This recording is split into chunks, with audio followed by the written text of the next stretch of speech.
নমস্কার। আজকে শুভ বিজয়া দশমী।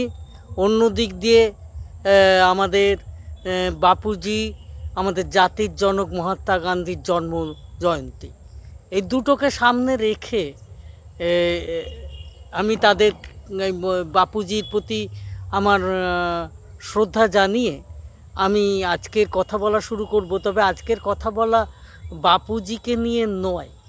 আমি যেটা আজকে বলতে চাইছি বা আজকে যে আলোচনাটা করতে চাইছি, আমাদের হাওড়া জেলার আমতা থানা এলাকার কিছু প্রাচীন কথাবার্তাকে তুলে ধরতে চাইছি।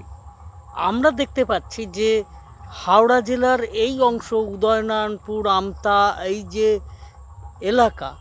এলাকা সভ্যতা অনেক প্রাচীন। আমাদের প্রাচীনতম দিকগুলো তুলে ধরতে আজকে হাজির হয়েছিলাম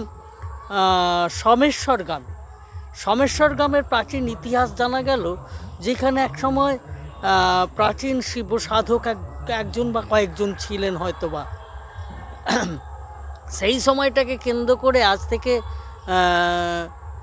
1400 বছর আগে রাজা শশাঙ্ক তিনি এখানে সোমনাথ মন্দির প্রতিষ্ঠা করেছিলেন। জানা যাচ্ছে আনুমানিক 620 থেকে 625 খ্রিস্টাব্দের মধ্যে তিনি এখানে শিব মন্দির প্রতিষ্ঠা করেছিলেন। এই ইতিহাস আমরা পাচ্ছি, এবং আমরা পাচ্ছি যে পাশে যে উদয়নারায়ণপুর থানা এরিয়ার যে কানসোনা, আসলে এটাই রাজা শশাঙ্কের দ্বিতীয় কর্ণ সুবর্ণ।